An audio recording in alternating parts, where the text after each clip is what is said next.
ہمارے امام ابو حنیفہ رحمۃ اللہ علیہ خانہ کعبہ کے اندر ایک ٹانگ پہ کھڑے ہو کر کے انہوں نے قرآن کریم پورا مکمل پڑھا۔ جب وہ قرآن ختم ہو گیا تو خانہ کعبہ کے در و دیوار سے آواز آئی کہ اے ابو حنیفہ، تمہاری عبادت سے میں خوش ہوا اور میں نے تمہارے سب اگلے پچھلے گناہ معاف کر دیے، اور جاؤ، جو بھی تمہاری اطاعت اور پیروی کرے گا ہم نے قیامت تک ان سب لوگوں کی خطاؤں کو معاف کر دیا ہے، مگر کے بعد موت ہے۔ ہاں، اس مگر کے بعد ہٹ دھرمی ہے، اس مگر کے بعد جہالت ہے، اس مگر کے بعد نادانی ہے، اور اس مگر کے بعد عقل و خرد کا ماتم ہے۔ کس نے کہا کہ ان اماموں کی رائے اور ان کے قیاس پر عمل کرنا واجب ہے، یا کسی ایک کی رائے اور اس کے خیال اور اس کے قیاس کو ماننا، اس کے اوپر عمل کرنا ضروری ہے؟ اگر کوئی عمل نہیں کرے گا تو قرآن و حدیث پہ بھلے عمل کرے، وہ بد مذہب ہے، وہ بد دین ہے، وہ گمراہ ہے، وہ جہنمی ہے، وہ دوزخی ہے۔ بریلی شریف کے لوگ ان کو جہنمی کہہ رہے ہیں، دیوبند شریف کے لوگ ان کو جہنمی کہہ رہے ہیں، ہے؟ تو جب دنیا میں تم ایک دوسرے کو جہنمی کہہ رہے ہو، قادیانی بھی ہے بھائی، وہ بھی حنفی ہی تھا، اسے بھی تم جہنمی کہہ رہے ہو، کافر کہہ رہے ہو، تو جب قیامت کے دن اب امام صاحب کے ارد گرد جاؤ گے تو امام صاحب کہیں گے ابے دنیا میں تو تم ایک دوسرے کو جہنمی کہہ رہے تھے، ہیں اب تجھے لے کے جاؤں یا ان کو لے کے جاؤں؟ کس کو لے کے جاؤں؟ یہ چار ہی لکیریں دائیں بائیں کیوں کھینچی گئیں؟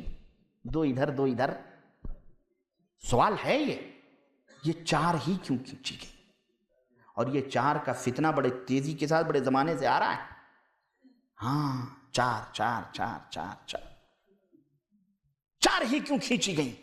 سنیں، اور جب بیچ میں آپ نے انگلی رکھی، فرمایا ھذا سبیل اللہ، یہ اللہ کی راہ ہے، وَأَنَّ ھذا صِرَاطِی مُسْتَقِیمًا فَاتَّبِعُوهُ، اللہ کی یہ آیت تلاوت فرمائی کہ یہ میری سیدھی راہ ہے، اے لوگو اس کے اوپر تم چلو۔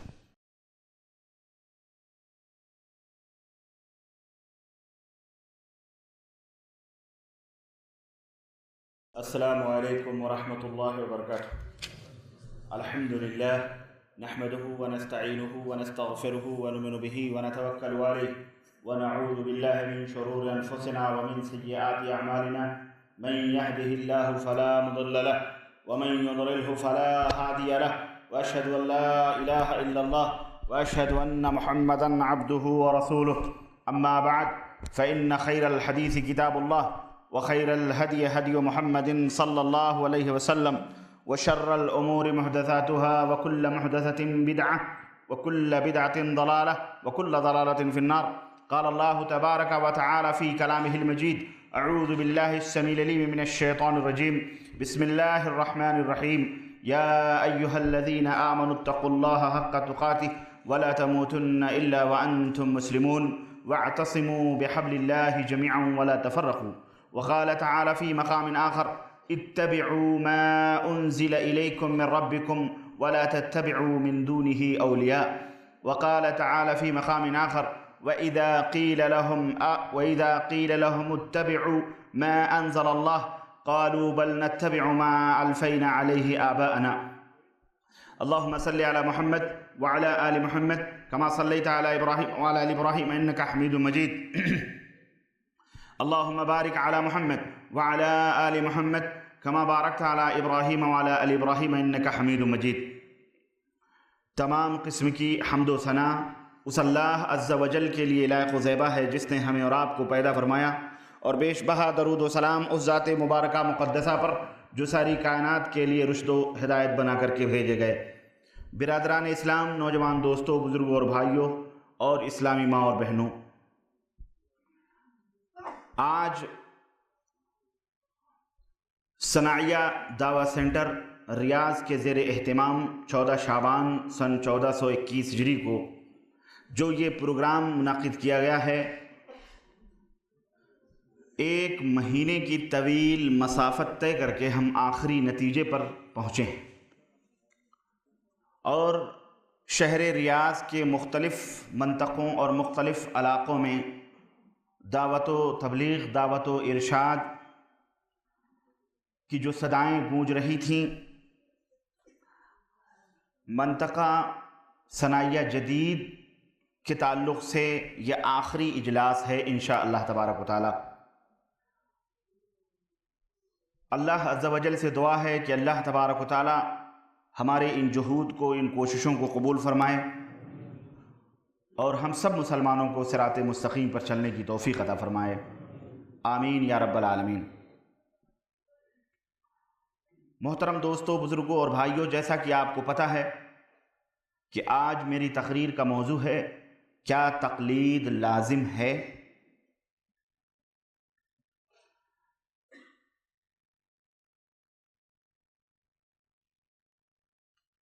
میں انشاءاللہ تعالی بہت ہی اختصار کے ساتھ، تفصیلاً تو نہیں، تب رہا کہ اس کی بڑی تفصیلات ہیں، لیکن عقل مندوں کے لیے اشارہ کافی۔ ایک باورچی پورے دیگ کے چاول کو نہیں ٹٹولتا ہے، بلکہ ایک ہی چاول سے پتہ لگا دیتا ہے کہ یہ چاول پکا ہے یا کچا ہے۔ اصل میں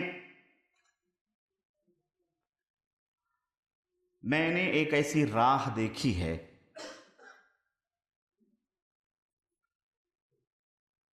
جو راہ مصیبتوں، بلاؤں اور دنیاوی تمام قسم کی خرابیوں اور اخروی بربادیوں کی طرف وہ راہ جانے والی ہے۔ اب میں نے چونکہ اس راہ پر کانٹے دیکھے ہیں، اس راہ کو ہلاکت و تباہی کی طرف جاتے ہوئے دیکھا ہے، اللہ عز و جل نے مجھ بندے ناچیز کو یہ توفیق عطا فرمائی کہ اس نے مجھے یہ سعادت بخشی کہ میں وہاں سے پلٹ کر سیدھی راہ کے اوپر آؤں، صراط مستقیم پر آؤں۔ تو چونکہ میں نے وہ راہ دیکھی ہے، اس راہ کے تمام نشیب و فراز سے میں اچھی طرح واقف ہوں، اس کے اندر کیا خرابیاں، کیا برائیاں، کیا ہلاکتیں، کیا تباہیاں ہیں، وہ بھی میں نے اپنی آنکھوں سے دیکھے ہیں۔ اس لیے میں آج آپ حضرات کے سامنے اس راہ کی طرف تعلق سے کچھ باتیں میں عرض کرنا چاہتا ہوں۔ میرے دل میں آپ حضرات کی محبت ہے، آپ کی شفقت، آپ کی الفتیں ہیں۔ میں یہ نہیں چاہتا کہ انجانے میں جو ہمارے بھائی اس راہ کی طرف چل رہے ہیں وہ جا کر ہلاکت و تباہی کے کسی گڈھے میں گریں، یا جو لوگ اس راہ کی طرف لوگوں کو بلا رہے ہیں ان کے دام میں، فریب میں، ان کے دھوکے میں وہ آئیں۔ اس لیے لوگوں، میں اس راہ کا راہی تھا کسی زمانے میں، مجھے پتہ ہے ان راہوں کے اوپر کتنی تباہیاں اور ہلاکتیں ہیں اور کتنے نقصانات ہیں۔ اس لیے یہ میرا فرض بنتا ہے کہ میں خاموش نہ رہوں، بلکہ ان راہوں کی ہلاکتیں اور تباہیاں، ان راہوں کے اوپر جو خرافات ہیں، جو کانٹے ہیں، جو آگ ہیں، جو ٹھوکریں ہیں، میں آپ کے سامنے عرض کروں، بیان کروں۔ اور آج انشاءاللہ تعالی نہایت ہی اختصار کے ساتھ میں اس راہ کے تعلق سے کچھ تفصیلات آپ کی خدمت میں رکھوں گا۔ مجھے افسوس اس بات کا ہے امت محمدیہ کے اوپر کہ یہ امت جس نبی کا کلمہ پڑھتی ہے، آج اس امت کو یہ سمجھانا پڑ رہا ہے اور اس کے دماغ میں یہ بات بٹھانا پڑ رہی ہے کہ لوگوں، کسی اور کی اتباع اور پیروی نہ کرو، صرف محمد الرسول اللہ صلی اللہ علیہ وسلم کی اتباع اور پیروی کرو۔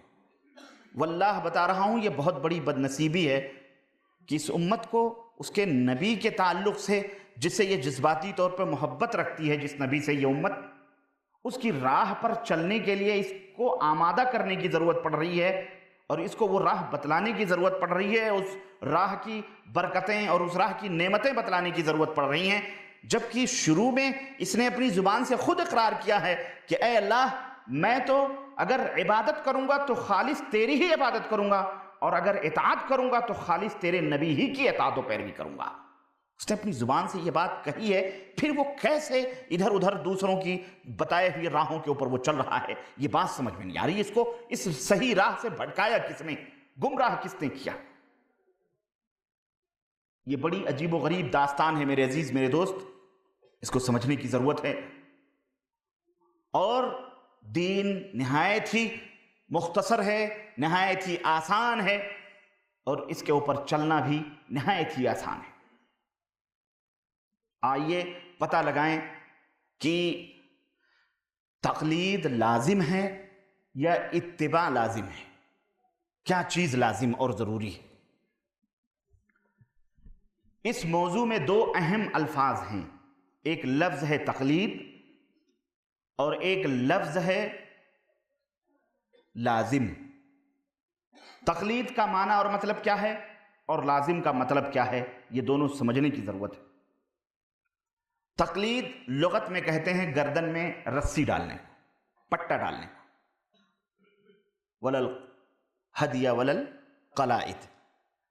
اللہ عز و جل نے کعبے کی طرف جو جانور لے جانے کے لیے مسلمان حج کے موقع پر لے جاتے تھے، ان کو ہدی سے تعبیر کیا ہے، اور وہ جانور بھی حرام ہیں تمہارے اوپر جو حج کے لیے لے جا رہے ہیں، اور وہ جانور بطور نشانی جن کے گلوں میں پٹے ڈالے گئے ہیں۔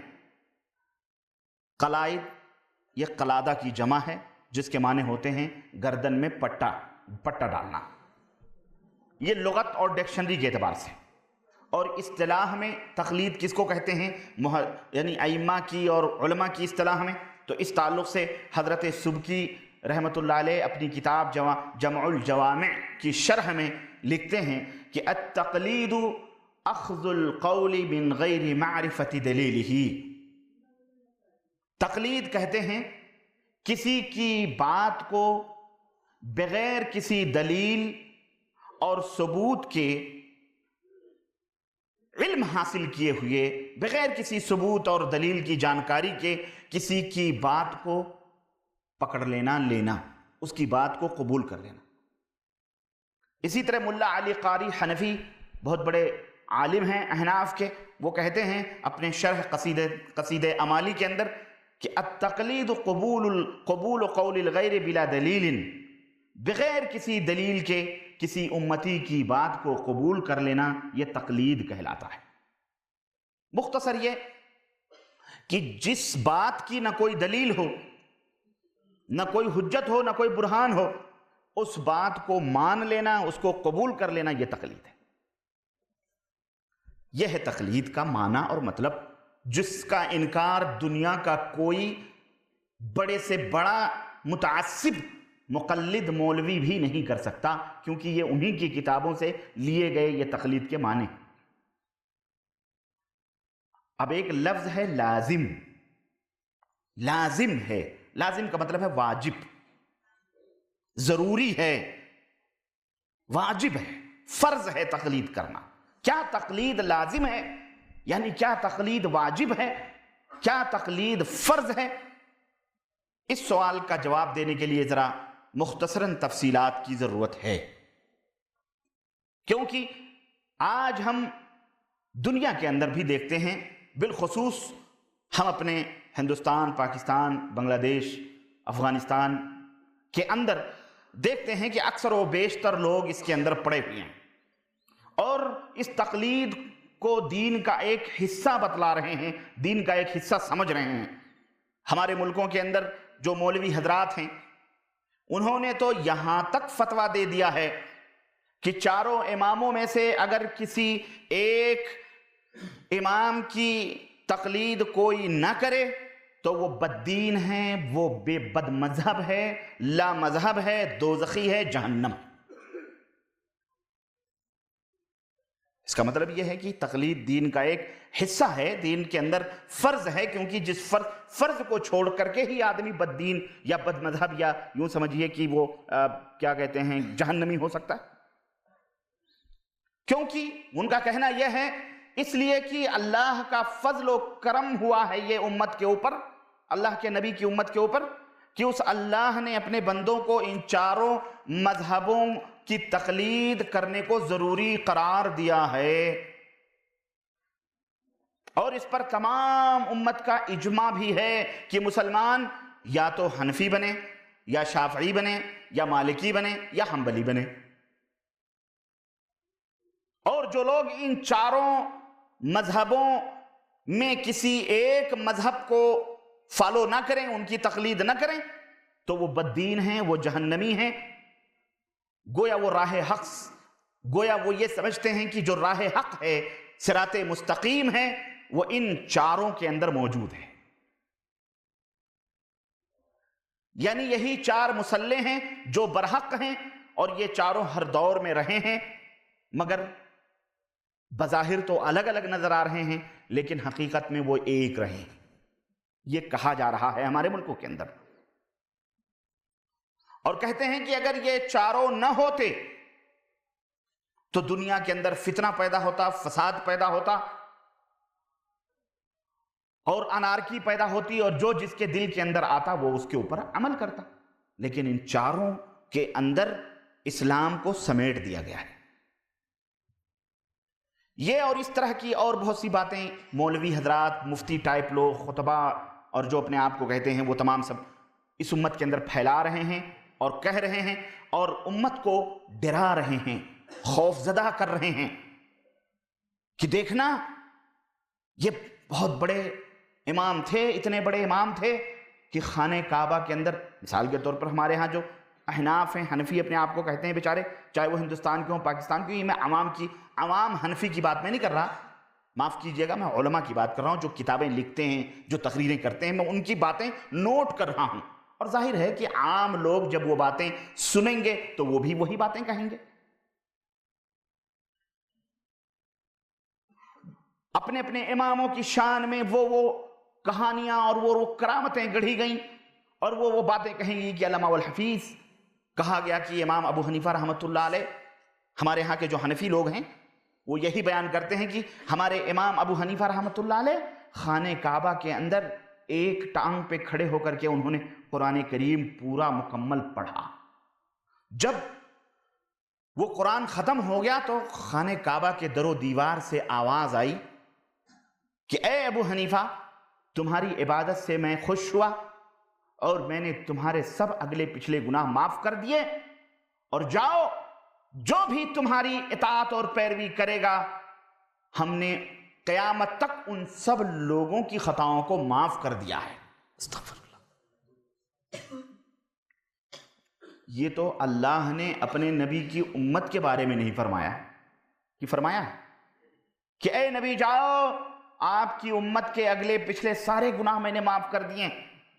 جو نبی اس سے بڑھ کر کے اللہ کی عبادت کرنے والا کوئی پیدا ہوا ہے؟ اس سے بڑھ کر اللہ کی حقیقت کو جاننے والا، اور اس سے بڑھ کر کے اللہ کو پیارا، اللہ کا محبوب بندہ کوئی دنیا میں پیدا ہوا ہے؟ نہیں پیدا ہوا ہے۔ جتنے بھی انبیاء اور رسول آئے، سب میں سب سے زیادہ حبیب، سب سے زیادہ پیارے، سب سے زیادہ محبوب اللہ کے حبیب صلی اللہ علیہ وسلم اللہ کے نزدیک تھے۔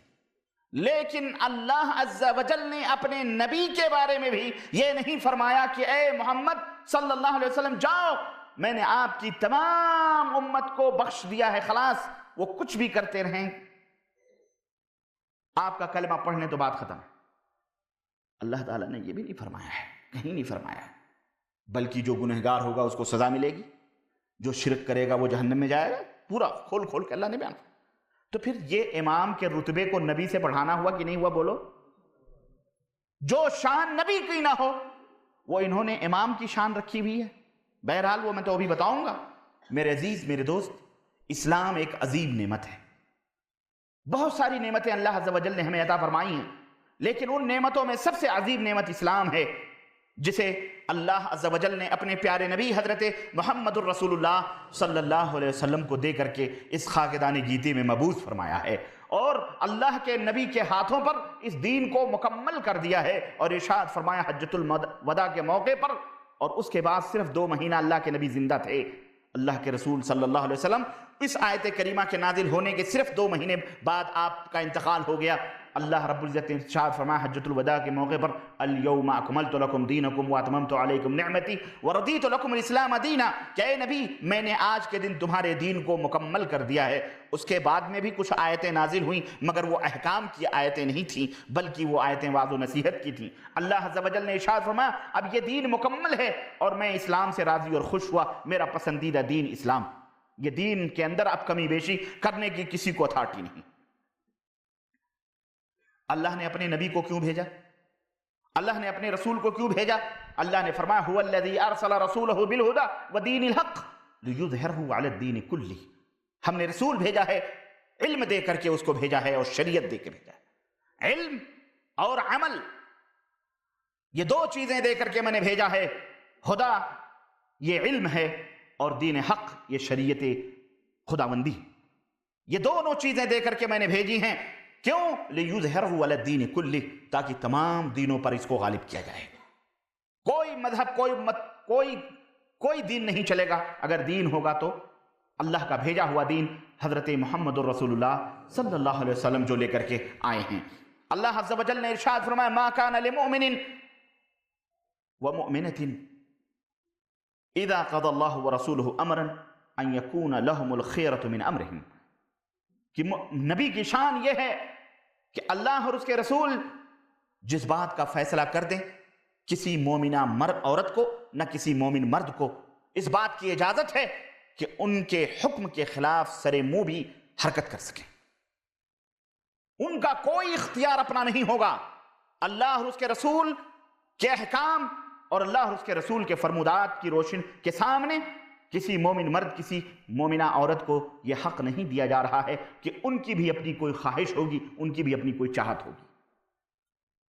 اسی لیے اللہ عز و جل نے ارشاد فرمایا اتبعوا ما انزل الیکم من ربکم، اے دنیا کے لوگوں اتباع کرو ان باتوں کی جو تمہارے رب کی طرف سے تمہیں بتلائی جا رہی ہیں، ان کی اتباع کرو۔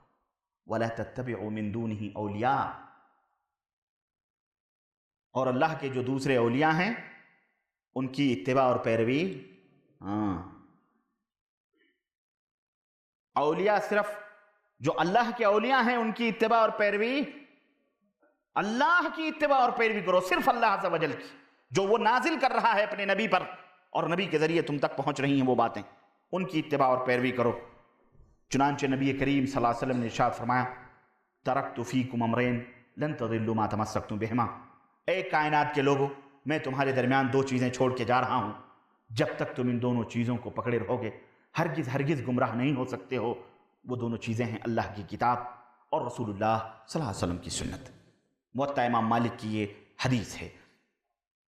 میرے عزیز، یہ آیتیں اور یہ حدیث اس بات کی واضح طور پر اور اس طرح کی ایک نہیں، واللہ میں نہیں چاہتا کہ ان تفصیلات کو، اتباع نبی کے اہمیت کو اور اس کی ضرورت کو بتلایا جائے، بلکہ ہر مسلمان یہ سمجھتا ہے کہ لا الہ الا اللہ کا مطلب کیا ہے اور محمد الرسول اللہ کا مطلب کیا ہے صلی اللہ علیہ وسلم۔ لا الہ الا اللہ کا مطلب یہ ہے کہ جس طرح اللہ کی خالص عبادت کی جائے، اس کی عبادت میں کسی کو شریک نہ کیا جائے۔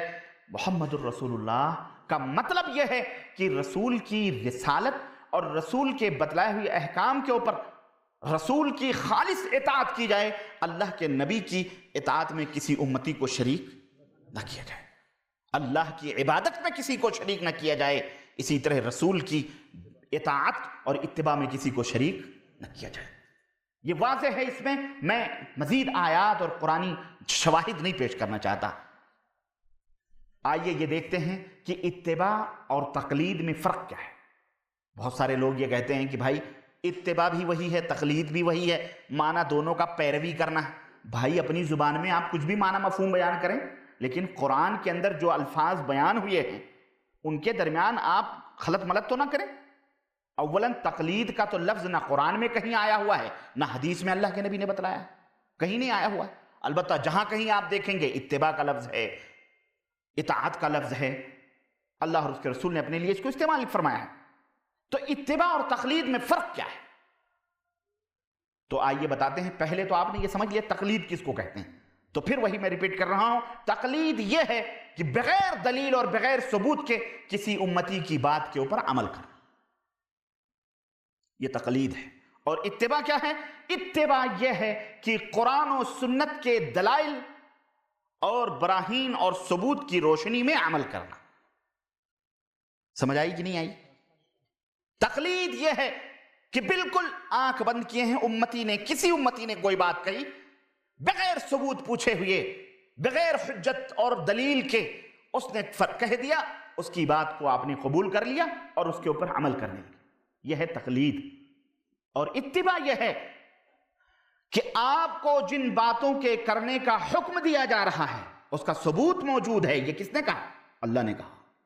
یہ کس نے کہا؟ رسول نے کہا۔ اس کا ثبوت موجود ہے۔ یعنی یوں سمجھ لیں ایک راہ وہ ہے جس کی طرف تاریکیاں ہی جو راہ تاریک ہی تاریک ہے، اور ایک راہ وہ ہے جس کے اوپر روشنی ہی روشنی ہے۔ تو بتلاؤ کن راہوں کو اختیار کرے گا ایک عقل مند آدمی؟ روشنی والی راہوں کو اپناؤ گے، روشنی والی راہوں کو آپ اختیار کرو گے۔ تو میرے عزیز یہاں تک تو جو میں نے ابھی بات عرض کی ہے، یہاں تک تو سارے اس بات کو تسلیم کرتے ہیں۔ اور یہ جو جماعتیں فرقے بنا بنا کے دارالعلوم و مدرسوں کے اندر فرقہ واریت کی تعلیم دے رہے ہیں مولوی حضرات، ان سے بھی آپ پوچھیں گے، ان کے بھی جلسے ہوتے ہیں، ان کے بھی جلوس ہوتے ہیں، یہ بھی کہتے ہیں قرآن و سنت کو مانو، قرآن و سنت کو مانو، قرآن و سنت کو مانو۔ یہاں تک تو سب تسلیم کرتے ہیں کہ قرآن بھی برحق ہے، احادیث بھی برحق ہے، ہم سب مانتے ہیں، سب دعویٰ کرتے ہیں کہ ہم بھی قرآن مانتے ہیں، ہم بھی حدیث مانتے ہیں۔ لیکن سوال یہ پیدا ہوتا ہے کہ ہم جیسا ایک سادہ سودہ آدمی یہ سوچتا ہے کہ پھر اختلاف کیوں ہے کہ نہیں ہے؟ بھئی اب سب مانتے ہیں، سارے مولوی اس بات کے دعوے دار ہیں، تو کسی آپ کو کبھی توفیق ہوئی کہ مولوی صاحب سے پوچھیں کہ مولوی صاحب پھر اختلاف کیوں ہے؟ کیا بات ہے؟ اختلاف کی وجہ کیا ہے؟ میرے عزیز اس کی وجہ یہ ہے، میں بتاؤں آپ کو، اس کی وجہ یہ ہے کہ وہ اقرار تو کرتے ہیں مگر کے بعد موت ہے۔ ہاں، اس مگر کے بعد ہٹ دھرمی ہے، اس مگر کے بعد جہالت ہے، اس مگر کے بعد نادانی ہے، اور اس مگر کے بعد عقل و خرد کا ماتم ہے۔ مگر بہت ساری باتیں اس کے بعد آتی ہیں، ہم قرآن و حدیث کو نہیں سمجھ سکتے، مگر یہ اتنے بڑے بڑے علماء نے ہمیں فرمایا ہے، مگر یہ امت کا اجماع ہے کہ یہ امام ہیں، مگر یہ اللہ کے بڑے ہی ان کی کتابیں اللہ کے رسول کے دربار میں پڑھی گئیں، اللہ کے نبی نے پسند فرمائی ہیں، مگر اس لیے یعنی مگر کے بعد یہ تمام ہے۔ مگر یہ ہے کہ ان اماموں کے اوپر بھی ایمان لانا ضروری ہے، اور ان میں سے کسی ایک کے مسلک کو اپنانا بہت ضروری ہے، یہ فرض ہے، واجب ہے۔ آئیے ذرا دو تین باتیں یہاں میں ٹھہر کر کے آپ کو بتلاتا چلوں۔ ان اماموں کے اوپر ایمان لانا، ان کی باتوں کے اوپر عمل کرنا، یہ ذرا سمجھنے کی چیز ہے۔ ان اماموں کی باتوں کے اوپر ایمان لانا یعنی ان کی جو رائے ہے، ان کا جو قیاس ہے، بھائی ظاہر قرآن کی بات تو مسلم ہے نا، احادیث کی بات بھی کیا ہے؟ مسلم۔ اب اس کے بعد تو قیاس ہے اور رائے ہے آدمی کی، ہے نا؟ تو ان اماموں کی جو رائے ہے، ان کا جو قیاس ہے، ان رائے اور قیاس پر چلنا یہ بھی ضروری ہے۔ لیکن ایک سوال یہ پیدا ہوتا ہے کہ بھائی ان اماموں کی رائے اور ان کی جو قیاس، ان کی جو سوچ اور سمجھ ہے، اس کے اوپر بھی چلنا ضروری ہے، یہ کس نے بتلایا؟ سوال ہے کہ نہیں بھائی؟ کس نے کہا کہ ان اماموں کی رائے اور ان کے قیاس پر عمل کرنا واجب ہے؟ یا کسی ایک کی رائے اور اس کے خیال اور اس کے قیاس کو ماننا، اس کے اوپر عمل کرنا ضروری ہے؟ اگر کوئی عمل نہیں کرے گا تو قرآن و حدیث پہ بھلے عمل کرے، وہ بد مذہب ہے، وہ بد دین ہے، وہ گمراہ ہے، وہ جہنمی ہے، وہ دوزخی ہے کہ نہیں؟ سوال ہے کس نے کہی یہ بات؟ اللہ نے فرمائی؟ لا۔ جواب ملے گا نہیں، جواب ملے گا نہیں۔ رسول اللہ صلی اللہ علیہ وسلم نے فرمائی؟ نہیں۔ کیوں؟ یہ بیچارے تو بہت، نبی صلی اللہ علیہ وسلم کے بعد یہ تمام سب کی پیداوار ہے نا۔ صحابہ نے فرمایا؟ نہیں۔ کسی تابعی نے یہ بات کہی؟ نہیں۔ کسی چلیں اب ائمہ ہی کا دور آتا ہے، تابعی کے بعد تبع تابعی نہیں، وہ کسی امام نے یا خود ائمہ رحمہم اللہ، حضرت امام ابو حنیفہ رحمۃ اللہ علیہ، حضرت امام شافعی رحمۃ اللہ علیہ، حضرت امام مالک رحمۃ اللہ علیہ، حضرت امام احمد بن حنبل رحمۃ اللہ علیہ، کیا ان لوگوں میں سے کسی نے ایسی بات کہی ہے کہ لوگوں قرآن اور سنت کے اوپر عمل کر لینا ہی کافی نہیں ہے، بلکہ ہماری باتوں، ہماری جو قیاس ہے، ہماری جو رائے ہے، اس رائے کو ماننا بھی ضروری ہے، فرض ہے، ورنہ تم بددین ہوگے، جہنم میں جاؤ گے اور تمہارا ٹھکانہ دوزخ ہوگا؟ کیا ان ائمہ رحمہم اللہ نے فرمایا؟ ہے نا سوال، یہ سمجھنے کی چیز ہے نا۔ میں سمجھتا ہوں واللہ تمام باتوں کا نچوڑ یہی ہے، اگر اس کو سمجھ گئے تو بات ہی ختم ہے، اگر نہیں سمجھے تو پھر گئے۔ بھائی اللہ نے اللہ کی بات ماننی ہے، یہ ہم کو کیسے پتا چلا؟ یہ ہمیں خود اللہ نے بتلایا ہے، اور اللہ کے حبیب حضرت محمد الرسول اللہ صلی اللہ علیہ وسلم نے بتلایا ہے کہ نہیں؟ کہ اللہ ایک ہے، اللہ کی بات کو مانو۔ ہمیں کیسے معلوم ہوا؟ یہ اللہ نے بتلایا ہے، اللہ نے خود بتلایا ہے کہ میری بات مانو، اور اللہ کے نبی نے بھی گواہی دی ہے، بتلایا کہ ان کی بات، اللہ کی بات کو مانو، اور یہ بھی بتلایا ہے کہ مانو گے تو جنت میں جاؤ گے، نہیں مانو گے تو، یہ تو کنفرم ہے نا۔ اسی طرح سے خود رسول اللہ صلی اللہ علیہ وسلم کی جو باتیں ہیں، خود رسول کی باتوں کی ماننے کی گواہی اللہ نے بھی دی ہے، اور خود رسول اللہ صلی اللہ علیہ وسلم نے بھی فرمایا ہے کہ میری مانو گے تو جنت میں جاؤ گے، میری نہیں مانو گے تو جہنم میں جاؤ گے۔ اللہ رسول نے ایک دوسرے کی باتوں میں خود حکم دیا ہے، فرمایا ہے، اور آیات پڑھنے کی ضرورت نہیں ہے، چنانچہ چند آیتیں میں آپ کو بتلاؤں۔ اللہ رب العزت نے فرمایا اطیعوا اللہ واطیعوا الرسول، اے لوگو اللہ کی اطاعت کرو اور رسول کی اطاعت کرو۔ اللہ نے ایک جگہ ارشاد فرمایا واعتصموا بحبل اللہ جميعا ولا تفرقوا، اے لوگو اللہ کی رسی کو مضبوطی کے ساتھ پکڑ لو اور ٹکڑے ٹکڑے نہ بنو۔ تو پہلی آیت میں تو اللہ نے فرمایا میری بھی اطاعت کرو اور میرے رسول کی بھی اطاعت کرو، یعنی اللہ نے خود کا بھی خود کے فرمان کے اوپر عمل کرنے کا حکم دیا، اور رسول کے بھی فرمان پہ عمل کرنے کا حکم دیا۔ اسی طرح اللہ کے نبی صلی اللہ علیہ وسلم کیا فرماتے ہیں؟ ظاہر ہے وہ تو آئے ہی تھے اللہ کا پیغام سنانے کے لیے، تو جو یہ پیغام لا رہا ہے وہ خود گواہی دے رہا ہے، اے میری امت کے لوگوں اللہ کی اطاعت اور پیروی کرو، اللہ کی فرما برداری کرو۔ تو نبی کیا فرما رہے ہیں؟ نبی کہہ رہے ہیں من احب سنتی فقد احبنی کان معی فی الجنہ، جو میری حدیثوں کو، میری سنتوں سے محبت کرتا ہے، جو میری سنتوں سے پیار کرے گا، تو در حقیقت اس نے میری سنتوں سے پیار کیا ہے، تو اس نے در حقیقت مجھ سے پیار کیا ہے۔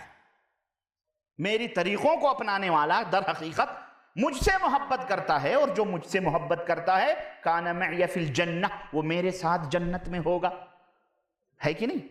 وہ میرے ساتھ جنت میں ہوگا۔ اللہ کے نبی صلی اللہ علیہ وسلم نے فرمایا من اطاعنی دخل الجنہ ومن ابا، قیل ومن ابا یا رسول اللہ، اللہ کے نبی نے فرمایا کہ جس نے میری اطاعت کی وہ جنت میں جائے گا۔ اللہ کے نبی فرماتے ہیں کہ کل امتی یدخلون الجنہ الا من ابا، میری امت کا ایک ایک آدمی جنت میں داخل ہوگا مگر وہ شخص جو میرا انکار کرے۔ قیل ومن اباک یا رسول اللہ، من اباک یا رسول اللہ، اے اللہ کے نبی آپ کا انکار کون کرے گا؟ کیسے ہوگا آپ کا انکار؟ تو اللہ کے نبی نے فرمایا من اطاعنی دخل الجنہ، جو میری اطاعت اور پیروی کرے گا وہ جنت میں جائے گا۔ ومن عصانی فقد ابا، جس نے میرے باتوں کی نافرمانی کی گویا اس نے میرا انکار ہی کر دیا۔ اللہ اکبر۔ دیکھیں یہ باتیں میں بطور استشہاد بتا رہا ہوں، ورنہ میں سمجھتا ہوں کہ امت کو ان باتوں کی ضرورت نہیں۔ الحمدللہ یا تو بعض ہوں گے بیچارے ان کو پتہ نہیں ہوگا کہ نبی کریم صلی اللہ علیہ وسلم کی باتوں کے اوپر عمل کرنے کی کیا فضیلت ہے، اور بعض تو ہمارے بہت سارے اخوان، بھٹکل کے بہت سارے اخوان نے مجھ سے سوال کیا، اور مجھے یاد ہے پچھلے 4-5 مہینہ پہلے انہوں نے مجھ سے کہا کہ مولانا یہ جو امام ابو حنیفہ رحمۃ اللہ علیہ، امام مالک، امام شافعی، یہ تو نبی صلی اللہ علیہ وسلم کے زمانے میں تھے نا، یہ تو اللہ کے نبی کے ساتھ رہتے تھے نا، واللہ بتا۔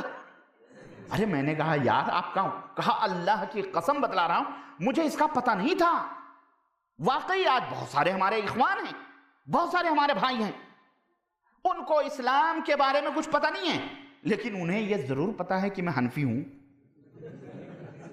ہاں، انہیں قرآن کے بارے میں کچھ نہیں معلوم، انہیں احادیث کے معلوم. جیسے ہمارے ہاں یہ پتا ہے سب کو کہ میں وہابی نہیں ہوں، ایسے یہ بھی پتا ہے کہ میں حنفی ہوں. واللہ بتا رہا ہوں، مولویوں نے انہیں نماز کا طریقہ نہیں بتایا، وضو کا سلیقہ کچھ نہیں بتلایا، اور جو بتلایا بھی وہ کتابیں لکھی. کیا؟ حنفی نماز کا طریقہ، شافعی نماز کا طریقہ ہے نا. آج اس طرح کی کتابیں لکھی گئیں. سچی نماز. ہم نے کہا تو پھر اس کا مطلب یہ ہے کہ اس کا ایمان بھی حنفی ایمان ہوگا. اور کسی نے دل جلے نے کسی سے کہہ بھی دیا کہ حضرت آپ کی نماز جب حنفی نماز ہے تو یہ داڑھی کون سی ہے؟ حنفی ہے کہ شافعی والی کون سی داڑھی ہے؟ وہ غصہ ہو گئے، کہنے لگے آپ کیا کر رہے ہیں؟ کہنے لگے بھائی آپ نے جب فرض نماز بانٹ لیا تو پھر داڑھی بھی آپ کی کیا نام رکھے ہیں آپ اس کا؟ جب آپ خود بھی حنفی تو اس کا مطلب آپ کی داڑھی بھی حنفی والی ہے، حنفی ہے. غرض اس طرح کا ہمارے ہاں تصور دیا گیا میرے عزیز میرے بھائی کہ لوگوں کو یہ پتہ نہیں ہے لیکن یہ ضرور معلوم ہے کہ وہ حنفی ہیں، اور وہ یہ سوچتے ہیں کہ یہ جو حنفی شافعی مالک یہ قرآن اور حقیقت میں قرآن اور حدیث ہی ہے، بس اسی کو پکڑ لو نجات ہو جائے گی. اللہ کی قسم بتلا رہا ہوں، عوام بیچارے عوام ان کو یہی شعور دیا گیا، انہیں بتلایا گیا یہ دائرہ ہے، اس دائرے سے. اور اللہ اکبر، میں آپ کو بتاؤں گا یہاں تک تشدد کیا گیا اور فقہ کی کتابوں میں لکھا گیا کہ اگر کوئی حنفی حنفیت کو چھوڑ کر شافعیت اختیار کرتا ہے تو اس کے اوپر سرے بازار درے لگائے جائیں گے، ایسے ہی درے جیسے ایک مرتد کو درے لگتے ہیں. اور لگایا گیا قاضی نے حکم دیا لگاؤ اس کو. کیوں اس نے آمین کہی؟ کیوں اس نے رفع دین کیا؟ ہاں یہ بڑی عظیم، میں بتاؤں گا ابھی. اور وہ پیپرز تو اچانک جلدی میں بھول ہی گیا جو کل میں لایا تھا، لیکن بہرحال میرے ذہن میں وہ خاکے موجود ہیں، میں انشاءاللہ اور حوالے دوں گا. میں ٹھوس انشاءاللہ تعالیٰ کوئی دنیا میں کوئی ایسی بات اللہ کے فضل سے بولوں گا ہی نہیں، نہ بولتا ہوں، نہ میری عادت ہے کہ جو کوئی انگلی رکھ سکے، چاہے کوئی بہت بڑا جگادڑی آ جائے، انشاءاللہ انگلی رکھنے کی میں مہلت نہیں دیتا ہوں. کیوں؟ مجھے پتا ہے ان راہوں کا، یہ جو بیچارے آج چاٹ رہے ہیں نا، چل رہے ہیں مولوی لوگ، عوام کی بات نہیں کر رہا. عوام دیکھو، آپ لوگ یہ غلط فہمی میں پڑ جاتے ہو یار یہ ہمیں برا کہتے ہیں. ہم آپ کو برا نہیں کہتے، استغفر اللہ. بھائی میرے، میں بھی ایک عامی آدمی تھا، میں بھی ایک طالب علم ہوں، میں آپ کو وہ راہ سے آگاہ کر رہا ہوں جن راہوں کو چھوڑ کر کے میں آیا ہوں، جن کے اوپر میں چل کے آیا ہوں. میں نے دیکھا ہے اور میں نے ایک فیصلہ کیا ہے، اللہ کی قسم بتلا رہا ہوں. اور میں اللہ عز و جل کی قسم کھا کے یہ بات کہتا ہوں، میں نے جو مطالعہ کیا ہے شروع سے لے کر اخیر تک، جب سے، معاف کیجئے گا میں نے کہا میں علماء کی بات کر رہا ہوں، آپ کی بات نہیں کر رہا ہوں. آپ سچے ہو سکتے ہیں، آپ ناسمجھی کی وجہ سے، لا علمی کی وجہ سے اپنے آپ کو کچھ بھی کہہ لیں، لیکن حقیقت یہ ہے. اور میں مولوی حضرات سے میں اس کی تائید، اگر وہ تو نہیں کریں گے لیکن میں ان سے درخواست کروں گا کہ ذرا تاریخ اٹھا کر کے دیکھو. جو میرے سامنے کتابیں ہیں ان کتابوں کے حوالے سے اللہ کی قسم بتلا رہا ہوں، میں نے شیعوں کو بھی اتنا جھوٹا نہیں دیکھا ہے جتنا میں نے ان حنفی مولویوں کو جھوٹا دیکھا ہے. اللہ کی قسم بتلا رہا ہوں، میں اس نتیجے پر پہنچا ہوں کہ اگر کسی کو کذاب یا جھوٹا کہنا ہو تو اسے یہ نہ کہو تو جھوٹا ہے، اسے کہہ دو تم حنفی ہو کیا. اللہ کی قسم بتلا رہا ہوں، اس قدر جھوٹ اور اس طرح آنکھوں میں دھول جھونکتے ہیں کہ ابھی میں بتاؤں گا دلائل ہیں. کوئی فالتو کچی گولیاں ربانی نہیں کھیلتا ہے، اللہ کا فضل ہے، پورا ثبوت ہے. اور اس کے باوجود بھی اگر عام لوگ، آپ لوگ نہ سمجھو اور پھر وہی مولویوں کے نعرے لگاؤ تو بات الگ ہے. پھر تو یہ تو انصاف تو نہ ہوا نا. آج میں کچھ باتیں ایسی بھی کروں گا کہ میں وہ آپ کی عدالت میں وہ باتیں چھوڑوں گا، آپ خود فیصلہ کر لو، مجھے فیصلہ کرنے کی ضرورت نہیں، آپ خود فیصلہ کرو آپ کہاں جا رہے ہیں. تو اس طرح سے میں عرض یہ کر رہا تھا کہ اس طرح سے امت کے دماغ میں بٹھا دیا گیا ہے، نہیں تم حنفی ہو خلاص. ہمارے ملکوں میں دیکھیں جو شافعی ہیں ان کو تو کہتے ہیں نا برحق ہیں، لیکن ان بیچاروں کو ہم نے بامبے بھیونڈی وغیرہ میں دیکھا ہے. واللہ بتا رہا ہوں ہمارے حنفی اولاً ان کے بارے میں تو کچھ جانتے بھی نہیں، اور اگر کچھ جانتے بوجھتے بھی ہیں تو انہیں ان کی مسجد میں کبھی بھول کے بھی نماز پڑھنے نہیں جاتے۔ اور بلکہ میں ایک مسجد ایسی جانتا ضرور ہوں بھیونڈی کے اندر، اور کوئی جائے تو دیکھے ذرا، اس مسجد کے اندر ایک ہفتہ جمعے کا ایک ہفتہ شافعی مذہب کا آدمی امامت کرتا ہے اور ایک ہفتہ حنفی مذہب کا آدمی امامت کرتا ہے۔ ایسی مختلف ہو گئی مسجد۔ مطلب یہ ہے کہ مسجدیں الگ ہیں، رشتے ناتے بھی الگ ہیں، سب کچھ الگ ہیں، بلکہ ان کو تو مسلمان ہی نہیں سمجھا جاتا، کہا یہ جاتا ہے کہ مسلمان ہے بس۔ بہرحال وہ میں بھی داستان لاؤں گا۔ عرض کرنے کا مطلب یہ کہ اس طرح سے امت کے دماغ میں یہ بات ڈال دی گئی ہے کہ بس تم حنفی ہو، بس یہی تمہارا دھرم ہے، تمہارا دین، اور تم جیسے ہم بتلا رہے ہیں اس طرح نماز پڑھو، اس طرح روزہ رکھو، اسی طرح کچھ۔ اور ہمارے یہ جو دوسری پارٹی بیچارے جو حنفیت کے تحفظ کے لیے نکلے ہیں، ہمارے تبلیغی جماعت کے بھائی لوگ، یہ تو ہر فرقے میں جاتے ہیں، شافعیوں میں بھی جاتے ہیں، کہتے ہیں تم بھی تو مقلد ہو، ہم بھی مقلد ہیں، بھائی بھائی ہیں، نہ تم ہمارے مسئلے کو چھیڑو نہ ہم تمہارے مسئلے کو چھوڑو، جو تم کر رہے ہو تم وہ کرو، جو ہم کر رہے ہیں وہ ہم کریں۔ بس وہ بدعقیدیاں جو زکریا صاحب نے فضائل اعمال نصاب میں ڈالی ہیں، اس کو پڑھتے رہو، اس کو پڑھتے رہو۔ سوچیں آپ، واللہ بدلا رہا۔ آج اس طرح ہمارے بھٹکل کے نوجوانوں کو انہوں نے اسی طرح گمراہ کیا ہوا ہے۔ تو میں عرض یہ کر رہا تھا کہ نبی اور رسول اور اللہ عز و جل نے خود اپنے اور اپنے نبی کے اتباع اور پیروی کا حکم دیا ہے، لیکن اللہ اور اس کے رسول نے اس کے بعد کسی امتی کی اتباع اور پیروی کا حکم نہیں دیا ہے۔ اب آئیے، تو کیا ان ائمہ نے، جب اللہ نے نہیں حکم دیا، رسول نے نہیں حکم دیا، صحابہ نے حکم دیا، تو یہ کیا ان بیچارے ائمہ نے اپنے پیچھے چلنے کا لوگوں کو حکم دیا؟ سوال یہ بھی ہے نا۔ تو پھر اماموں نے کہا ہوگا کہ بھئی ہمارے پیچھے پیچھے چلو۔ آئیے اس بات کا پتہ لگائیں۔ تو اس بات کا پتہ لگانے سے پہلے ہمارے لیے یہ ضروری بھی ہے کہ ہم آپ کے سامنے یہ بھی رکھ دیں کہ یہ کب پیدا ہو رہے ہیں، کب مر رہے ہیں، ان کی عمر کیا ہے، انہوں نے اپنی زندگی میں کتنی کتابیں لکھی۔ ٹھیک ہے، یہ بھی جانکاری لینا ضروری ہے کہ نہیں؟ بھئی کسی کی اگر حقیقت معلوم کرنی ہے، جنم کنڈلی بہت ضروری ہے معلوم کرنا، اس کا پورا تعارف، یہ ہے کب ہوئے، کیا ہوئے، تاکہ لوگوں کو یہ پتہ چلے نا کہ یہ ائمہ کرام رحمہم اللہ جو تھے یہ کب پیدا ہوئے، کیا نبی کے زمانے میں تھے یا نبی سے ان کا یعنی کیسے کیا ہوا، کون سی تاریخ ہے ان کی، تو یہ ذرا معلوم کرنا ضروری ہے۔ حضرت امام ابو حنیفہ رحمۃ اللہ علیہ، ان کا نام کیا تھا؟ نعمان ابن ثابت۔ ان کا نام کیا تھا؟ اور ابو حنیفہ، حنیفہ ان کی بیٹی کا نام تھا۔ تو ابو حنیفہ یعنی حنیفہ کے ابو، حنیفہ کے ابا۔ تو یہ جو اپنے آپ کو حنفی کہتے ہیں نا یا احناف، یہ امام صاحب کی طرف نسبت نہیں ہے، نہ، یہ تو ان کی بیٹی کی طرف منسوب ہیں بیچارے۔ صحیح بتا رہا ہوں، ان کی نسبت بھی عورت کی طرف ہے۔ ہاں، امام صاحب کا جو نام ہے وہ نعمان ابن ثابت رحمت اللہ علیہ۔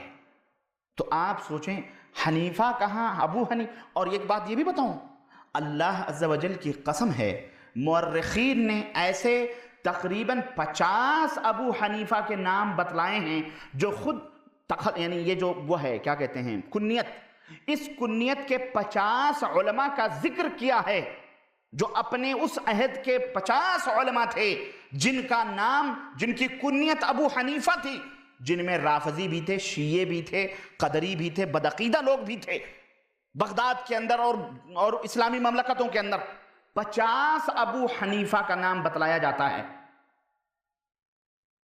اور ایک ہی زمانے میں، ایک ہی آگے پیچھے تھوڑا سا بس، ایک ہی زمانے میں 50۔ اب سوال یہ پیدا ہوتا ہے کہ یہ جو احناف اپنے آپ کو کہتے ہیں، یہ نعمان ابن ثابت رحمت اللہ علیہ کے پیروکار ہیں یا یہ کون سے ابو حنیفہ کی فقہ لے کے چل رہے ہیں؟ اللہ ہی بہتر جانتا ہے۔ آپ یہ کہہ سکتے ہو کہ کیوں؟ امام صاحب نے کوئی کتاب نہیں لکھی، تاریخ اٹھا کے دیکھو، امام صاحب کی کوئی کتاب موجود نہیں، کوئی کتاب امام ابو حنیفہ رحمت اللہ علیہ نے تحریر فرمائی ہے۔ ایک کتاب مارکیٹ میں فقہ اکبر کے نام سے مسند امام ابو اعظم ابو حنیفہ کے نام سے ہمارے کچھ لوگوں نے کوشش کی ہے، لیکن ان کے خود لوگوں نے ان کو لعنت کی ہے کہ یہ امام صاحب نے نہیں لکھی ہے بلکہ بعد کے لوگوں نے لکھ کر امام صاحب کی طرف منسوب کیا ہے۔ ہر قوم میں کچھ حق پسند ہوتے ہیں، ہے کہ نہیں؟ ہندوؤں میں بھی ہندو ہیں لیکن وہ حق کبھی کبھی بول دیتے ہیں، جسے رام بلاس پاسوان نے ایک دفعہ کہا تھا، نہیں کہا تھا کہ ہم 1 کروڑ خداؤں کو پوج رہے ہیں، 1 کروڑ خداؤں کو پوج رہے ہیں، پھر بھی کاسے گدائی لے کر کشکول لے کر ادھر ادھر مانگتے پھر رہے ہیں۔ لیکن عرب کی دھرتی پر ایک ہی نبی آیا، آج وہاں کی زمین سونا اگل رہی ہے۔ دیکھ، اس نے یہ بات کہی تھی اور آپ لوگوں کو پتا اخبارات میں بہت تیز آتی، 3 سال پہلے اس کا بیان آیا تھا، اور یہ غالباً وہ اس کے دور کی بات ہے جب وہ وزیر اعظم تھا، کیا نام ہے وہ، دیو گوڑا جو وزیر اعظم، اس کے دور کی بات ہے۔ اس نے کہا تھا ہم 1 کروڑ خداؤں کو پوجنے والے، ہم بھیک مانگتے ہیں ادھر ادھر، لیکن عرب کی دھرتی پر ایک نبی آیا، وہ ایک اللہ کی عبادت کرتے ہیں، وہاں کی زمینیں آج سونا اگل رہی۔ اس نے یہ بات کہی تو حق کبھی کبھی نکل جاتا ہے، سمجھ آ رہی کہ نہیں آ رہی؟ تو ایسے ہی کچھ لوگوں نے فقہ ابو حنیفہ کے نام سے فقہ الاکبر مسند امام ابو حنیفہ کے نام نکالا، لیکن ان کے خود ماننے والوں نے اس کو کہا نہیں یہ امام صاحب کی طرف منسوب نہ کیا جائے، یہ کتاب امام صاحب نے نہیں لکھی ہے، بعد کے لوگوں نے لکھ کر ان کی طرف منسوب کیا ہے۔ خیر، تو امام صاحب رحمۃ اللہ علیہ کا نام کیا ہے؟ نعمان ابن ثابت۔ یہ کہاں پیدا ہوئے؟ کوفہ کے اندر۔ کس سن میں پیدا ہوئے؟ سن 80 کے اندر پیدا ہوئے۔ کس سن میں وفات ہوئی ان کی؟ سن 150 کے اندر وفات ہوئی ہے۔ جاؤ، ہمیں تو بدنام کرتے نا کہ امام صاحب کو مانتے ہی نہیں ہیں۔ بیٹا تم سے زیادہ ہم امام صاحب کو مانتے ہیں، اور امام صاحب رحمۃ اللہ علیہ کی قدر و قیمت ہمارے دلوں میں ہے، لیکن ہم عیسائیوں کی طرح جس طرح وہ عیسیٰ کو مانتے ہیں ہم اس طرح نہیں مانتے۔ ہم امام صاحب رحمۃ اللہ علیہ کی قدر کرتے ہیں۔ اچھا میں ابھی بتاتا ہوں، چلو یہ ہو گئی، ان کی کوئی تصنیف نہیں ہے۔ امام مالک اس کے بعد ہے، جسٹ امام دار الحجرہ، ان کا نام مالک ابن انس ہے۔ یہ کس سن میں پیدا ہوئے؟ یہ سن 93 میں 93 میں پیدا ہوئے، اور ان کی عمر 86 برس کی تھی۔ امام ابو حنیفہ کی رحمۃ اللہ علیہ کی عمر 70 برس کی تھی، ان کی عمر 86 برس کی تھی۔ یہ مدینہ کے رہنے والے تھے، مدینہ میں پیدا ہوئے، اور موطا امام مالک ان کی معرکۃ الآراء کتاب ہے جو صحیح بخاری سے پہلے ہی لکھی جا چکی تھی، اور ان کی وفات سن 179 یعنی 179 کے اندر ان کی وفات ہوئی ہے۔ اور ان کی قبر کہاں ہے؟ ان کی قبر مدینہ منورہ کے اندر ہے۔ اور امام ابو حنیفہ رحمۃ اللہ علیہ کی قبر کہاں ہے؟ یہ کوفہ کے اندر ہے۔ اس کے بعد حضرت امام مالک کے شاگرد حضرت امام شافعی رحمۃ اللہ علیہ، جن کا نام محمد ابن ادریس ہے، ان کی ولادت 150 ہجری میں، یعنی امام ابو حنیفہ رحمۃ اللہ علیہ قبر میں جا رہے ہیں اور امام صاحب طلوع ہو رہے ہیں، پیدا ہو رہے ہیں۔ ایک پیدائش اور موت کا فاصلہ ہے، دیکھیں ائمہ کے بارے میں، ایک دفن ہو رہے ہیں بیچارے اور ایک پیدا ہو رہے ہیں۔ اور ان کی عمر 54 سال، 54 سال تھی۔ مصر کے اندر یہ رہتے تھے۔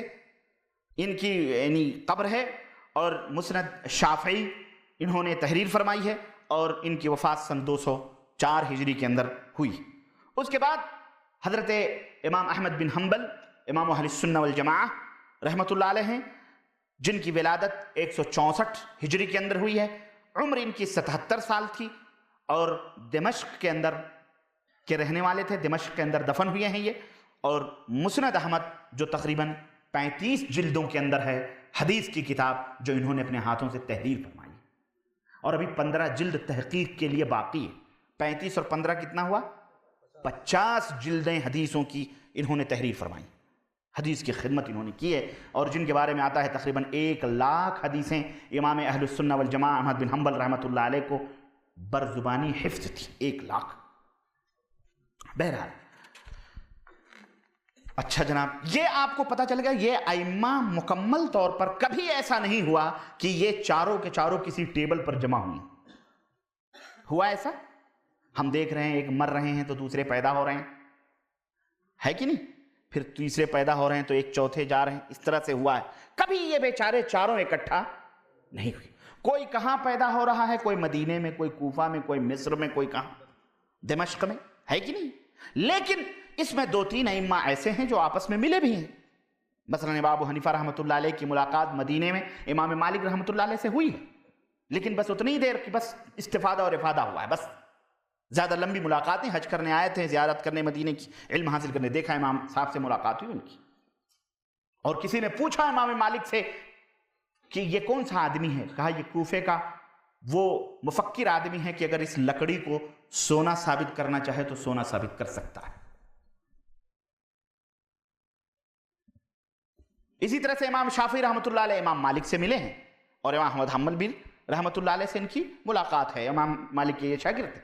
لیکن کبھی ایسا نہیں ہوا ہے کہ یہ چاروں امام ایک جگہ جمع ہوئے ہوں، یا ایک ٹیبل پہ بیٹھے ہوں، یا ایک زمانہ انہوں نے پایا.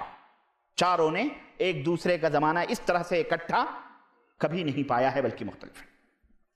اب سوال یہ پیدا ہوتا ہے کہ جب بیچارے ایک پیدا ہو رہے ہیں اور ایک وفات پا رہے ہیں، تو پھر امام صاحب کو چاہیے تھا کہ امام، یعنی مثلا امام شافعی ہیں، امام شافعی رحمۃ اللہ علیہ کو چاہیے تھا کہ پھر اپنے استاد امام مالک سے اختلاف کر کے شافعی مذہب نہ بناتے، ہے کہ نہیں؟ اور پھر جب امام ابو حنیفہ کا یہ مقام تھا کہ اس لکڑی کو سونا ثابت ہو، امام مالک نے امام ابو حنیفہ کے خلاف کیوں فقہ تیار کی، ہے کہ نہیں؟ پھر امام شافعی تو ابھی بچے تھے، امام ابو حنیفہ رحمۃ اللہ علیہ تو علم کا اتنا ذخیرہ اگر مان لیا جائے چھوڑ کے گئے تھے، تو پھر امام شافعی نے امام ابو حنیفہ کی مخالفت کیوں کی؟ کیا امام ایک دوسرے کی مخالفت کریں تو یہ جائز ہے؟ بولو. آپس میں وہ لڑیں تو وہ جائز ہو. ہم اگر کہیں کہ بھائی ہم امام صاحب کو نہیں مانتے مثال کے طور پر، تو ہم بددین ہو جائیں. امام شافعی کے بارے میں کیا خیال ہے؟ کیا امام شافعی بددین تھے جو امام صاحب کو نہیں مانتے تھے، امام ابو حنیفہ رحمۃ اللہ علیہ؟ استغفر اللہ. دیکھیں بہرحال یہ بڑا پیچیدہ مسئلہ ہے، اس کو سمجھنے کی ضرورت ہے. یہاں میں آپ کو چھوڑتا ہوں، اس کو کوئی حل نہیں کر پائے گا، اس کو کوئی حل نہیں کر پائے گا. کچھ لوگ جھوٹی باتیں کہتے ہیں کہ امام شافعی جب بھی امام ابو حنیفہ رحمۃ اللہ علیہ کے قبر کی زیارت کے لیے جاتے تو جیسے امام صاحب رحمۃ اللہ علیہ نے نماز کا حکم دیا ہے اسی طرح سے امام شافعی رحمۃ اللہ علیہ بھی نماز پڑھتے تھے. کسی نے پوچھا یہاں آ کر آپ بدل کیوں دیتے ہیں طریقہ؟ کہنے لگے اس لیے کہ اس امام سے مجھے حیا آتی. نعوذ باللہ. کیا امام شافعی اتنے بدعقیدہ تھے کہ وہ یہ عقیدہ رکھتے تھے کہ یہ زندہ ہمیں دیکھ رہا ہے؟ دیکھیں یہ اپنی گند کہاں کہاں یہ کن کن لوگوں پہ اچھال رہے ہیں، بدعقیدگی کی یہ گندگی. المہم آگے چلتے ہیں. آئیے دیکھتے ہیں کہ جب یہ چاروں ائمہ رحمہم اللہ جن کی تقلید کی جاتی ہے اور فرض قرار دیا جاتا ہے کہ کسی ایک کی تقلید کی جائے، کیا انہوں نے یہ کہا ہے میری تقلید کرو؟ چلو امام ابو حنیفہ رحمۃ اللہ علیہ سب سے پہلے امام ہے نا، کیونکہ سب سے پہلے پیدا ہوئے ہیں، اور کہتے ہیں یہ سب سے پہلے پیدا ہوئے اسی لیے ان کو امام اعظم کہا جاتا ہے. نہیں، ایسی بات نہیں ہے. میاں امام اعظم کا مطلب ہوتا ہے سب سے بڑا امام. تو بڑا آدمی کب ہوگا؟ پھر 10 آدمی ہوں گے جب تو کہا جائے گا یہ ان سے بڑا ہے. 10 آدمیوں میں آپ بڑے ہوں گے تب تو کہا جائے گا بڑا ہے. جب 10 آدمی ہیں ہی نہیں، وہ اکیلے ہیں، تو اکیلے کوئی اپنے آپ کو امام اعظم کیسے کہے گا؟ تو ان ائمہ رحمہم اللہ کے تعلق سے کہا جاتا ہے کہ امام مالک، امام شافعی، امام احمد بن حنبل، ان لوگوں میں سب سے بڑے تھے وہ امام اعظم، عظیم تھے، علم والے تھے، اس لیے ان کو امام اعظم کہا جاتا ہے. بات یہ غلط ہے، یہ نہیں ہے. بلکہ 2 شاگرد تھے امام صاحب کے، پتہ ہے نا، محمد بن حسن شیبانی رحمۃ اللہ علیہ، اور ایک شاگرد تھے امام ابو یوسف رحمۃ اللہ علیہ جن کا نام یعقوب تھا. اور ان کے بارے میں کیا بتاؤں؟ امام ابو یوسف رحمۃ اللہ علیہ کے بارے میں تو تاریخ کے اندر آتا ہے کہ امام ابو یوسف رحمۃ اللہ علیہ ہارون رشید کا زمانہ تھا، غالباً ہارون رشید کا زمانہ تھا.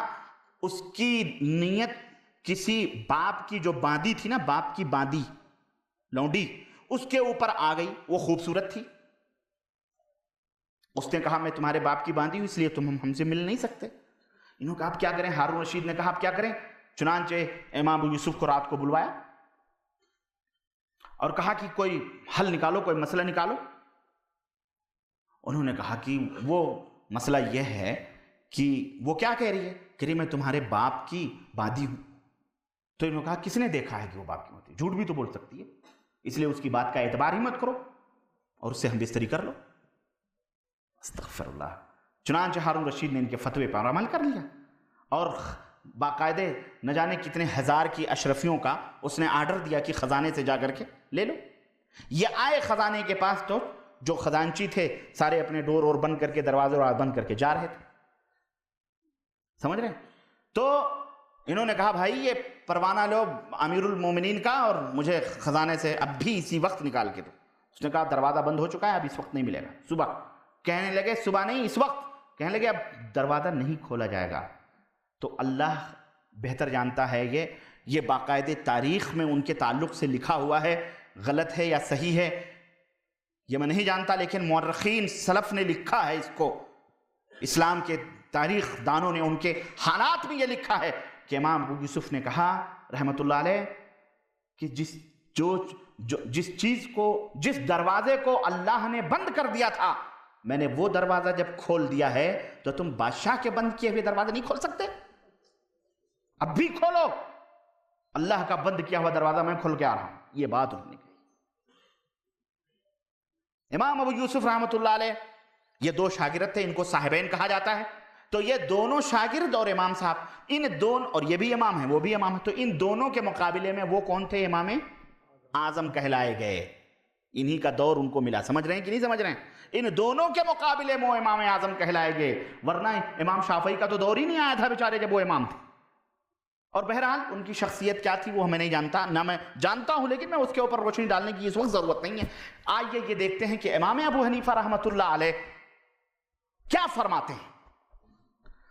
امام ابو حنیفہ رحمۃ اللہ علیہ میزان شعرانی کے حوالے سے اور عقد الجیش شاہ ولی اللہ محدث دہلوی کے حوالے سے اور حجت اللہ البالغہ محدث ہند شاہ ولی اللہ محدث دہلوی جن کو کہا جاتا ہے، جن کو سارے احناف مانتے ہیں، ان کے حوالے سے میں یہ بات کہہ رہا ہوں کہ امام صاحب نے فرمایا کہ حرام علی من لم یعرف دلیلی ان یفتی بکلامی، اس بندے پر حرام ہے اس بندے پر جو میری کسی بات کی دلیل جانے بغیر فتویٰ دے۔ امام صاحب کا فرمان ہے کہ میری بات کی اگر کسی کو دلیل نہیں معلوم ہے تو اسے کسی تک پہنچانا یا اس بات پر فتویٰ دینا کیا ہے؟ یہ حرام ہے۔ اب بتاؤ یہ مفتی لوگوں کو کیا کہیں گے آپ، جو آج عند ابی حنیفہ، ابو حنیفہ رحمۃ اللہ علیہ فرمایا، ابو حنیفہ کیا کہیں گے آپ ان کو؟ حرام کار کہیں گے کہ نہیں کہیں گے؟ بغیر ثبوت اور بغیر دلیل کے یہ فتوے دیتے ہیں۔ اسی طرح سے امام ابو حنیفہ رحمۃ اللہ علیہ نے فرمایا کہ اذا رأیتم کلامنا یخالف ظاہر الکتاب والسنہ، اے دنیا کے لوگوں اگر میری کوئی بات کتاب و سنت کے مخالف ہے، فاعملوا بالکتاب والسنہ، تو اے لوگو میری بات وَاضْرِبُوا بِكَلَامٍ الْحَائِطِ، میری باتوں کو دیوار پر مار کر اللہ کی کتاب اور رسول اللہ صلی اللہ علیہ وسلم کی سنتوں پر عمل کر، میری بات کو مت۔ میزان شعرانی عقد الجید۔ امام صاحب کیا فرما رہے ہیں کہ میرے پیچھے پیچھے نہ چلو، میری بات اگر قرآن و سنت کے خلاف ہو تو دیوار پہ مار دو اور قرآن و سنت کے اوپر عمل کرو۔ اسی طرح امام صاحب رحمۃ اللہ علیہ نے فرمایا کہ اذا صح الحدیث فہو مذہبی، حدیث صحیح تمہیں مل جائے وہی میرا مذہب ہے۔ تو یہ امام صاحب کا فرمان ہے۔ دوسرے امام مالک رحمۃ اللہ علیہ، امام مالک کیا فرماتے ہیں؟ انما انا بشر اختی و اصیب فانظروا فی رائی، اے لوگو میں ایک انسان ہوں، مجھ سے غلطیاں بھی ہوتی ہیں، میں صحیح بات بھی، کبھی میری رائے صحیح بھی ہوتی ہے اور کبھی اس کے اندر غلطی بھی ہوتی ہے، تو دیکھ لیا کرو میری رائے کو۔ کس کے اوپر دیکھ لیا کریں؟ فَكُلُّ مَا وَافَقَ الْكِتَابَ وَالسُّنَّةِ، تو ہر وہ میری رائے جو قرآن و سنت کے موافق ہے، فَخُذُوهُ، اس کو لے لیا کرو، وَكُلُّ مَا لَمْ يُوافِقْ، اور میری جو رائے کتاب و سنت کے موافق نہیں ہے، فَتْرُكُوهُ، اس کو چھوڑ دیا کرو، اس کو ترک کر دیا کرو۔ امام مالک رحمۃ اللہ علیہ فرما رہے ہیں۔ اسی طرح امام مالک فرما رہے ہیں کہ ما من احد الا وهو ماخوذ من كلامه مردود علیہ، ہر آدمی دنیا کا اس کی بات لی بھی جا سکتی ہے اور چھوڑی بھی جا سکتی ہے، الا صاحب هذا القبر، سوائے رسول اللہ صلی اللہ علیہ وسلم کی بات کی۔ اسی طرح سے یہ رہا امام مالک۔ تو ان امام مالک رحمۃ اللہ علیہ کے فرمان سے کیا پتہ چلا کہ امام مالک نے بھی نہیں کہا ہے کہ میرے پیچھے پیچھے چلو یا میری تقلید کرو یا میری اتباع کرو، بلکہ وہ بھی کہہ کر کے گئے ہیں کہ اللہ اور اس کے رسول کی اتباع اور پیروی کرو، میری باتوں کے اوپر عمل۔ اللہ اکبر۔ حضرت امام شافعی کیا فرما رہے ہیں؟ کہہ رہے ہیں کہ اذا رأیتم کلامی یخالف الحدیث، جب تم دیکھو کہ میری بات حدیث کے مخالف ہے، فاعملوا بالحدیث واضربوا کلامی بالجدار او الحائط، میری باتوں کو دیوار پر مار کر حدیث کے اوپر عمل کر لیا کرو۔ اسی طرح سے حضرت امام احمد بن حنبل رحمۃ اللہ علیہ کیا فرما رہے ہیں؟ لا تقلدنی، میری تقلید مت کر، ولا تقلد مالکا، مالک کی تقلید، امام مالک کی تقلید مت کر، ولا الشافعی، شافعی کی بھی تقلید مت کر، ولا الاوزاعی، اوزاعی کی بھی تقلید مت کر، ولا الثوری، امام ثوری کی بھی تقلید مت کر، خذ الکلام من حیث اخذ، وہیں سے تم بھی دین کو حاصل کرو جہاں سے انہوں نے حاصل کیا ہے، یعنی الکتاب والسنہ۔ ان سبوں نے نہ تو خود کے پیچھے چلنے کا حکم دیا ہے اور نہ ہی کسی کے پیچھے چلنے کا۔ بات واضح ہو گئی کہ نہیں ہو گئی؟ اس میں بھی کوئی شک ہے؟ تو پھر سوال یہ پیدا ہوتا ہے کہ پھر کس نے کہا کہ ان کی تقلید واجب ہے؟ نہ اللہ نے کہا، نہ رسول نے کہا، نہ صحابہ نے کہا، نہ تابعین نے کہا، نہ ائمہ رحمہم اللہ نے کہا، تو پھر کہا کس نے؟ کہا کس نے؟ یہاں چور ہے، یہیں چور چھپا ہے۔ کہا کس نے کہ ان کے پیچھے پیچھے چلو؟ کس نے کہا؟ علماء کہتے ہیں۔ ابے کون سے علماء کہتے ہیں؟ کون؟ کس نے کہا؟ اہل علم کہتے ہیں۔ اہل علم ہیں بھی کون؟ کس نے کہا کہ تقلید شخصی واجب ہے؟ کس نے کہا؟ ائمہ تو یہ کہہ کر کے نہیں گئے۔ تو پھر بتاؤ، جب امام دنیائی میں منع کر رہے ہیں تو آخرت میں تمہیں جنت میں لے جائیں گے؟ بولو۔ ہمارے یہاں بہت سارے لوگ کہتے ہیں کہ تم لوگ تو کسی امام کو نہیں مانتے ہو، جب قیامت میں اللہ کہے گا اپنے اپنے اماموں کے ساتھ لگ جاؤ، تو تم کس کے پاس جاؤ گے؟ تم کس امام کے پاس جاؤ گے؟ مجھ سے کچھ لوگوں نے یہ شکایت کی، میں نے کہا ان سے کہہ دو کہ جو تمہارے امام ہیں نا، ان اماموں کے امام حضرت محمد الرسول اللہ صلی اللہ علیہ وسلم کے جھنڈے کے نیچے رہیں گے ہم انشاءاللہ، کیونکہ ہم انہیں امام الہدا تسلیم کرتے ہیں، امام الرسل ہیں وہ۔ اور جہاں تک تمہارے اماموں کی بات ہے تو میں نے کہا ہندوستان، پاکستان، بنگلہ دیش میں ان سے کہہ دو کہ پتہ نہیں امام صاحب تو وہ تو منع کر کے گئے بھائی میرے پیچھے اوچھے نہیں چلنا، اب تم یہاں رٹی لگا رہے ہو، وہاں تمہیں پہچانیں گے ہی نہیں انشاءاللہ، وہ تو جانیں گے نہیں بیچارے۔ اور دوسری بات یہ ہے کہ تم آپس میں یہی ایک دوسرے کو جہنمی بتا رہے ہو، اب ہے کہ نہیں؟ بریلی شریف کے لوگ ان کو جہنمی کہہ رہے ہیں، دیوبند شریف کے لوگ ان کو جہنمی کہہ رہے ہیں، ہے؟ تو جب دنیا میں تم ایک دوسرے کو جہنمی کہہ رہے ہو، قادیانی بھی ہے بھائی، وہ بھی حنفی ہی تھا، اسے بھی تم جہنمی کہہ رہے ہو، کافر کہہ رہے ہو، تو جب قیامت کے دن اب امام صاحب کے ارد گرد جاؤ گے تو امام صاحب کہیں گے ابے دنیا میں تو تم ایک دوسرے کو جہنمی کہہ رہے تھے، ہیں اب تجھے لے کے جاؤں یا ان کو لے کے جاؤں؟ کس کو لے کے جاؤں؟ ہو تو سب حنفی ہیں، ہے کہ نہیں؟ کن کو جنت میں لے کے جائیں گے؟ میں یہ کہا کرتا ہوں امام صاحب سب کو لات مار کے انشاءاللہ خود چلے جائیں گے جنت میں انشاءاللہ، کیونکہ وہ تو خود اپنے نبی کے جھنڈے کے نیچے ہوں گے، کیونکہ ان کا تو یہ منہج اور طریقہ تھا، اور ان کی دعوت تھی کیا؟ ما انا علیہ واصحابی، جو رسول اللہ صلی اللہ علیہ وسلم فرما کے گئے تھے کہ جس کے اوپر میں ہوں اور میرے صحابہ ہیں۔ وہ ائمہ رحمہم اللہ اپنے نبی کے فرمان کے مطابق انہی راہوں پر گامزن تھے جو رسول اللہ صلی اللہ علیہ وسلم نے اپنے صحابہ کو بتلائی تھی۔ جس پر میں ہوں میرے صحابہ ہیں، سب کا نبی ایک، سب کا رسول ایک، سب کا اللہ ایک، سب کا قبلہ ایک، سب کا قرآن ایک، سب کی حدیث ایک، سب کا اللہ ایک، تو یہ امت بھی ایک ہے، یہ امت بھی ایک ہے، اور جو اختلاف کریں وہ انیک ہے۔ وہ کون ہے؟ انیک ہے، انیک ہے۔ ہم اختلاف کو حرام، ہم فرقہ پرستی کو حرام کہتے ہیں۔ فرقہ پرست، ہم نے کوئی فرقہ نہیں بنایا، ہمارے پیچھے کوئی شخصیت نہیں، اگر ہے تو رسول اللہ، نہ ہمارے پاس غزنوی ہیں، نہ ہمارے پاس کوفی ہیں، نہ کوئی بصری ہے، نہ کوئی کہ کوئی ہے، کوئی ہے، کوئی نہیں۔ اچھا، بعد میں ان ائمہ رحمہم اللہ جب دنیا سے چلے گئے، انہوں نے دین کی خدمت کی، علم کا ذخیرہ چھوڑا، ان کے بعد یہ راہیں بنائی گئیں، اور کتنے برس کے بعد؟ 400 برس کے بعد۔ اس کی بھی دلیل دینے کی ضرورت نہیں، وہ بھی مانتے ہیں اور کہتے ہیں کہ 400 برس کے بعد بنائی گئی۔ ارے اور بعض تو ایسے بھی اجہل ہیں، ایک خالد سیف اللہ کوئی رحمانی ہے، شیخ الحدیث ہے حیدرآباد کے دیوبند کا، وہاں دارالعلوم حیدرآباد میں کوئی ہے، اس کے مضامین بھی اردو نیوز میں آتے ہیں۔ اس اخباری یہ پھٹیچر لوگ یہاں بیٹھے ہوئے ہیں نا اردو نیوز کے اندر، بڑے بڑے منافق بیٹھے ہوئے ہیں۔ اللہ کا فضل ہوا ہے ابھی عبد المالک مجاہد صاحب، اللہ انہیں جزائے خیر دے، کچھ خباثتیں ان سے کبھی ظاہر ہو گئیں آج سے 2 ہفتہ 3 ہفتہ پہلے، تو الحمدللہ 4 نکالے گئے ہیں، 4 تطہیر من المملکہ، خلاص بیٹا اب انٹری نہیں لینا ادھر، الحمدللہ۔ ایسے منافقین بیٹھے ہوئے ہیں، دجل مکر فریب، لیکن کبھی کبھی دیکھتے ہیں نا کہ لوگ الحمدللہ صحیح راہ پہ آ رہے ہیں، حنفیت اور ان کا جو مکاریت ہے ان کا سب کھل رہا ہے، پردہ فاش ہو رہا ہے، تو پھر یہ بلبلاتے ہیں، تو جب موقع ملتا ہے تو ڈنک مار دیتے ہیں، عبداللہ ابن ابی کی طرح، منافق کی طرح مار دیتے ہیں، بیٹھے ہیں یہ۔ تو ایسے اس کے مضامین کافی آتے ہیں، اس کے مضامین کافی، یہ اردو نیوز میں کچھ ایسے بھی منچلے جو دین سے مسخرے کرتے ہیں وہ موجود ہیں نا، وہ دیتے ہیں اس کا۔ تو اس کی کتاب میں پائے گئے راہ اعتدال نام کی، راہ اعتدال، حنفیت راہ اعتدال، حنفی مان لو، حنفی مذہب پہ آ جاؤ، کیا ہے یہ؟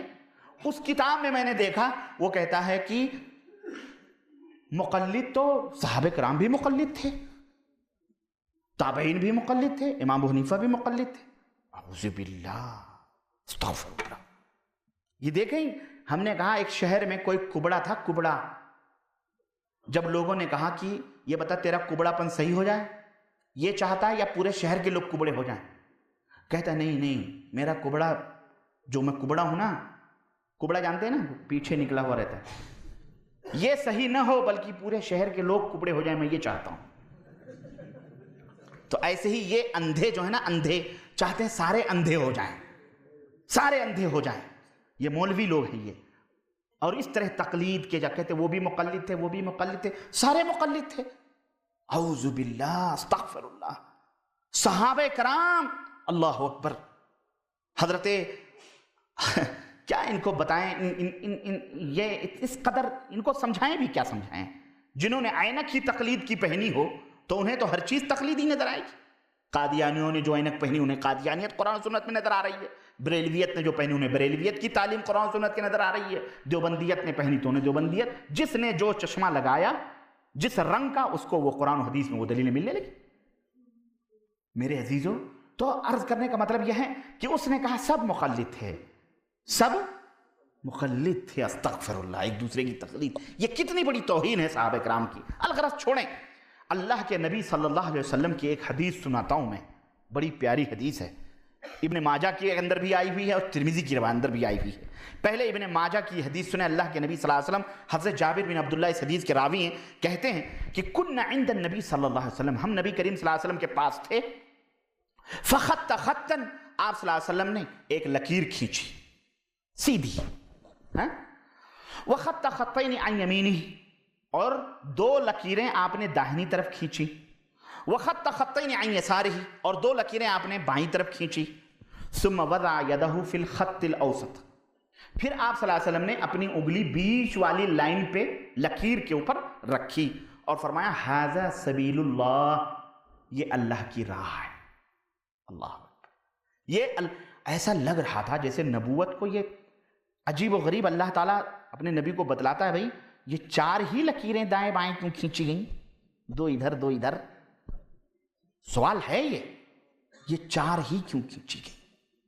اور یہ 4 کا فتنہ بڑے تیزی کے ساتھ بڑے زمانے سے آ رہا ہے، ہاں 4 ہی کیوں کھینچی گئیں؟ سنیں،